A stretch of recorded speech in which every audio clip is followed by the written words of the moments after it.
Assalamualaikum warahmatullahi wabarakatuh. Saya Nizan Tasya Utami dengan nomor NIM 2400003010 ingin menjelaskan hasil review jurnal saya yang berjudul Pemanfaatan Spotify sebagai Media Dongeng dalam Digitalisasi Sastra Anak. Sebelumnya, saya ingin menjelaskan sejarah singkat tentang sastra anak. Nah, sastra anak itu berawal dari tradisi lisan seperti dongeng dan cerita rakyat yang kemudian diceritakan orang tua ataupun buyut-buyut kita dulu kepada anak-anaknya yang bertujuan untuk menghibur dan mendidik. Contohnya seperti kisah Timun Emas dan Malin Kundang. Kemudian, pada abad ke-17 dan 18, cerita anak mulai ditulis dalam bentuk buku seperti dongeng Cinderella dan Hansel dan Gretel. Di Indonesia sendiri, sastra anak tertulis mulai berkembang pada masa kolonial lewat majalah Si Kuncung dan penerbitan oleh Balai Pustaka.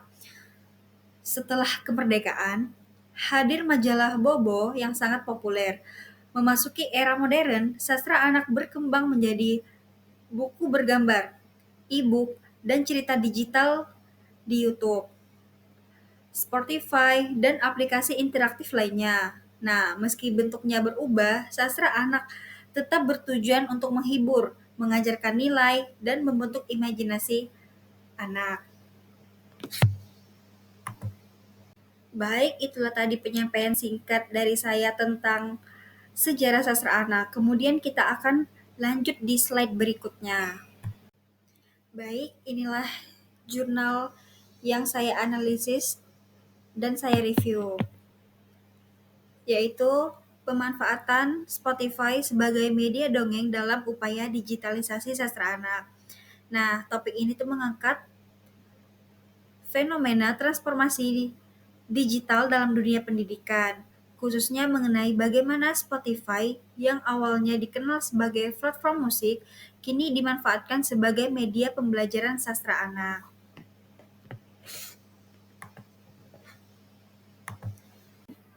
Kemudian, pada slide ini saya akan menjelaskan tentang latar belakang. Perkembangan teknologi informasi dan komunikasi telah membawa perubahan besar dalam kehidupan kita, termasuk dalam cara anak-anak mengakses cerita dan hiburan. Dulu, tradisi mendongeng menjadi bagian paling penting dalam interaksi antara orang tua dan anak, terutama sebelum tidur. Akan tetapi, sekarang kebiasaan itu tuh mulai tersingkirkan atau terpinggirkan. Anak-anak cenderung lebih tertarik pada handphone atau smartphone dan konten visual yang instan. Nah, menariknya ini, hadirnya Spotify sebagai platform audio digital itu membuka ruang bagi cerita anak untuk tetap hidup.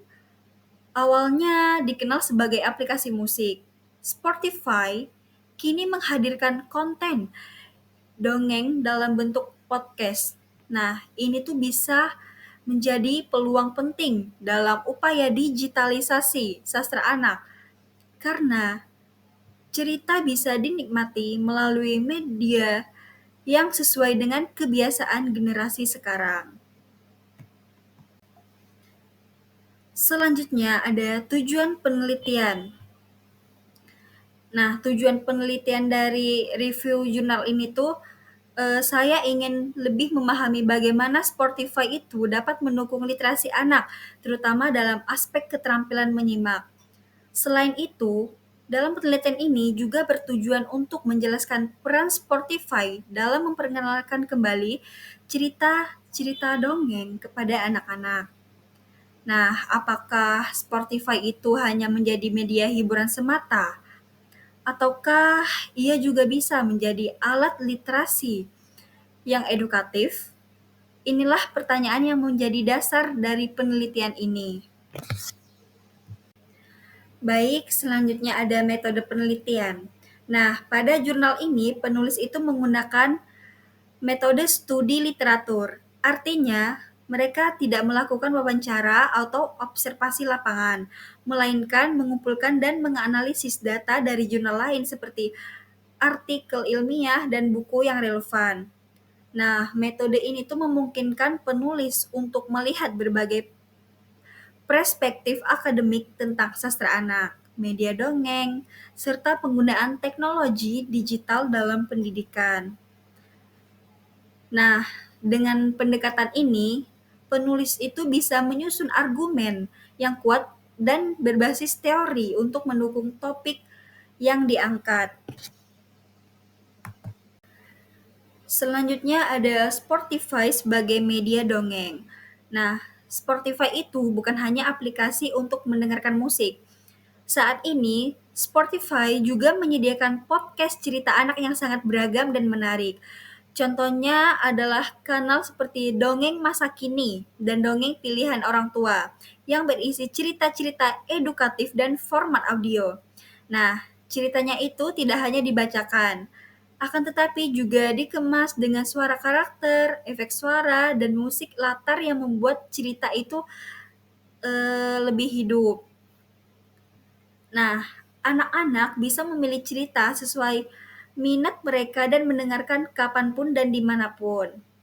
Nah, dengan kata lain, Spotify ini menghadirkan pengalaman mendongeng yang lebih fleksibel, interaktif, dan lebih menyenangkan.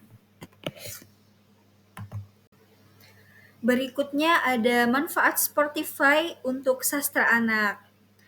Nah, dengan mendengarkan cerita secara audio, anak-anak itu terdorong untuk membangun imajinasi mereka sendiri. Nah, mereka itu juga belajar menyimak secara aktif yang merupakan keterampilan dasar dalam bahasa. Semakin baik kemampuan menyimak seorang anak, maka semakin mudah bagi mereka belajar membaca dan menulis. Nah, selain itu, Spotify turut menghidupkan kembali sastra anak yang kini mulai ditinggalkan dan menyajikannya dengan format yang lebih relevan di era digital. Baik, selanjutnya ada kelebihan Spotify. Ada beberapa kelebihan dari penggunaan Spotify sebagai media dongeng. Yang pertama adalah Spotify memiliki koleksi cerita yang sangat beragam, baik cerita rakyat, fabel, maupun cerita kontemporer.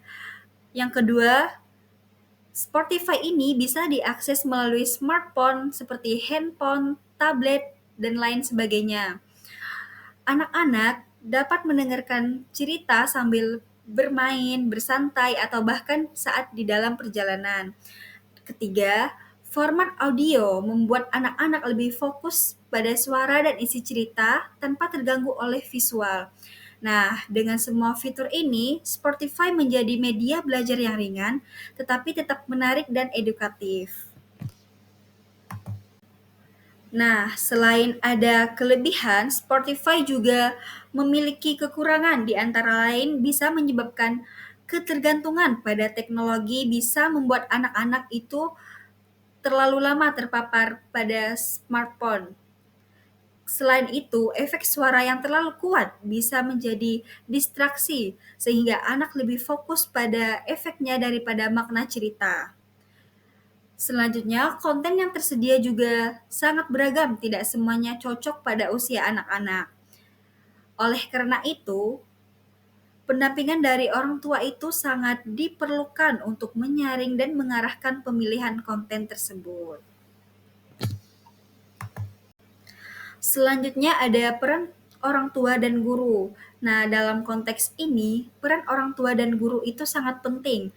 Mereka harus aktif memilihkan konten dongeng yang sesuai dengan usia anak mereka, dan mereka harus memastikan isi cerita tersebut memiliki nilai edukatif dan moral. Selain itu, orang tua dan guru juga perlu mengatur durasi mendengarkan agar tidak mengganggu aktivitas lain atau pola tidur anak. Dan yang paling penting, pendampingan akan membantu anak memahami isi dan pesan moral dari cerita yang mereka dengarkan. Baik, selanjutnya ada kesimpulan. Yang pertama, Spotify memiliki potensi besar sebagai media dongeng yang mendukung pengembangan literasi digital anak. Spotify tidak hanya dikenal sebagai platform musik, tetapi juga berkembang sebagai media yang edukatif dan efektif.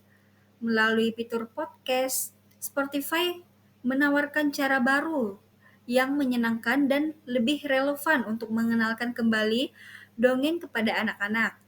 Nah, dengan memanfaatkan suara, musik, dan narasi yang ekspresif, Spotify menciptakan suasana mendongeng yang mampu menarik perhatian dan minat anak di era digital sekarang.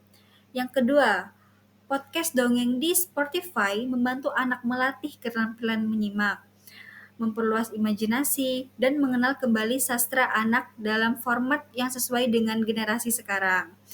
Cerita-cerita yang tersedia di Spotify tidak hanya berfungsi sebagai hiburan, tetapi juga berfungsi sebagai sarana untuk mengembangkan keterampilan berbahasa anak, khususnya keterampilan menyimak.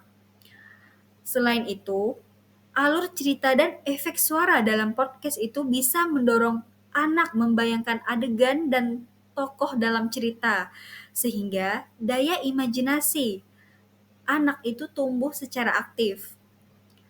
Ini akan menjadi salah satu cara yang efektif untuk menyampaikan nilai-nilai sastra anak dalam media yang lebih akrab pada generasi sekarang. Yang ketiga, penggunaan Spotify sebagai media literasi tetap memerlukan pendampingan dari orang tua maupun guru, agar konten yang dipilih oleh anak tersebut itu bisa sesuai dengan usia dan nilai pendidikan mereka. Walaupun Spotify ini menyediakan banyak konten yang bermanfaat, tetap diperlukan pengawasan yang lebih dalam penggunaannya. Tidak semua cerita dalam Spotify tersebut cocok dengan usia.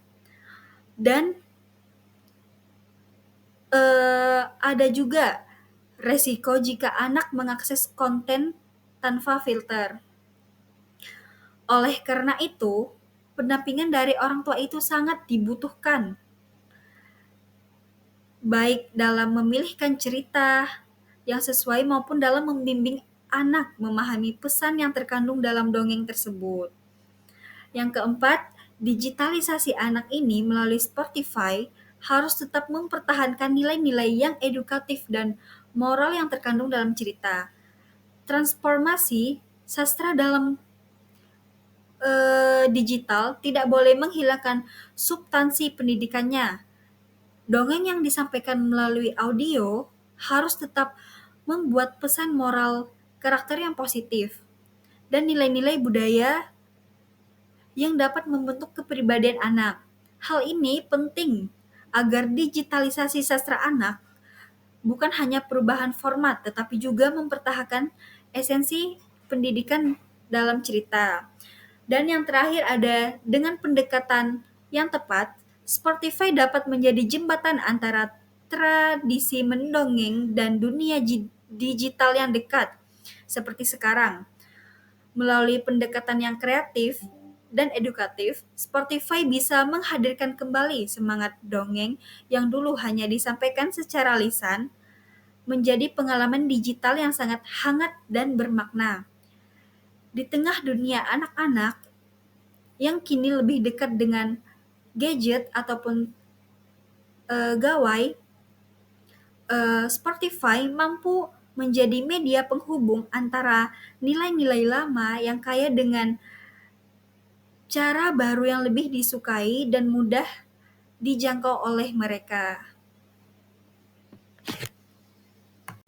Baik, itulah hasil review jurnal saya. Apabila ada salah kata maupun kesalahan lainnya, mohon dimaafkan. Akhir kata saya ucapkan, wabillahi taufiq wal hidayah. Wassalamualaikum warahmatullahi wabarakatuh.